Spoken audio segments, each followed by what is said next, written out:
Actual আমি মোদিজির অনেক বড় ভক্ত। ছোট থেকে আমার ইচ্ছা ছিল মোদিজিকে একবার সাক্ষাতে দেখবো বলে। তো আমি গত পরশুদিন পর্যন্ত ইচ্ছা ছিল যে আসবো, কিন্তু কোনো কারণে আমার কাছে টাকা ছিল কম, জন্য আমি সাহস পাচ্ছিলাম না যে আসবো কিনা। তারপর রাতে দেখি যুবসাথীর টাকা আমার এখানে 1500 টাকা চলে এসছে।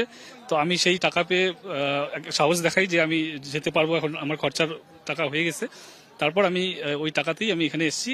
আপনি মোদিজির সভায় এসেছেন, প্রধানমন্ত্রীর সভায় এসেছেন, কিন্তু তার সঙ্গে যুবসাথীর জন্য কি আপনি অ্যাপ্লাই করেছিলেন? হ্যাঁ, অ্যাপ্লাই করেছিলাম, কারণ আমি পার্টি কোথায় কোন করি কিছু করে, আমি পশ্চিমবঙ্গের মানুষ বা পশ্চিমবঙ্গের ছেলে, আমাদের ট্যাক্সের টাকায় ওই টাকা পাই। তো এখানে আমাদের সবার অধিকার আছে ওই অ্যাপ্লিকেশন করার এবং টাকাটা নেওয়ার। সেই যুবসাথীর টাকা নিয়েই তিনি চলে এসেছেন ব্রিগেডের মাঠে। শিক্ষিত বেকার যুবকরা যুবসাথী প্রকল্পের ফর্ম জমা দেবার পর অনেকেই বলেছিলেন যে ভাতা নেব জোড়া ফুলে, ভোট দেব পদ্ম ফুলে। তো আজকে যুবসাথীর টাকা পাওয়া মাত্রই সেই টাকা খরচ করে যে এইভাবে একজন যুবক বিজেপির ব্রিগেডের সভাতে আসবেন বা সংবাদ মাধ্যমের সামনে শিরদাঁড়া সোজা রেখে বলার সৎ সাহসটা রেখেছেন, এর জন্য ওনাকে স্যালিউট। কারণ এই টাকা কারো যে ব্যক্তিগত না, সেটা বুঝিয়ে দিয়েছেন। এই টাকা জনগণের টাকা, মানুষের হকের টাকা। কালের নিয়ম, বিজেপি আসবেই, আর সব কিছুর হিসাব মানুষ এবার নেবেই। মানুষ এরকমই করবে, ভাতা নেবে কিন্তু ভোট দেবে না। কজনের টাকা আটকাবে সরকার? দিনের পর দিন সরকার যেমন বাংলার মানুষের সাথে প্রতিশ্রুতি দিয়ে প্রতারণা করে গেছেন, আজকে সেই বাংলার মানুষও এই তৃণমূলের সাথেও প্রতারণাই করবে।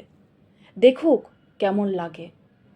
মানুষের ক্ষমতা আছে না নেই, সেটা ব্রিগেডের সভাতে যে লক্ষ লক্ষ উপচে পড়া মানুষের ভিড় দেখুন রাজ্যের সরকার। আজ ব্রিগেডে উপচে পড়া ভিড় দেখে মোদিজি নিজেই আপ্লুত হয়ে গেছেন। উনিও বুঝতে পেরেছেন যে বাংলার মানুষ পরিবর্তন চায়। চোরকে তাড়াতে বাংলার মানুষ এবার সবাই ঐক্যবদ্ধ হয়ে গেছে।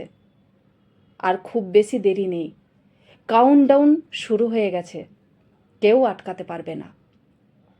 দিদির দেখে শেখা উচিত যে কিভাবে জনপ্রিয়তা অর্জন করতে হয়। সত্যি বলতে মোদিজির কথা বলার ধরন সত্যি মানুষের মন ছুঁয়ে যাওয়ার মতোই, যার জন্যই আজ হয়তো এত মানুষের উপস্থিতি।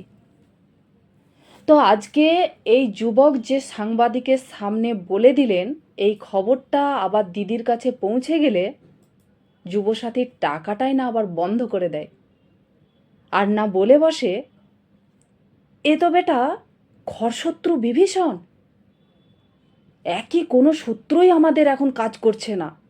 তারপর আজ ব্রিগেডের সভাতে এত লোক দেখে তো লুচির মতো ফুলছে দিদি।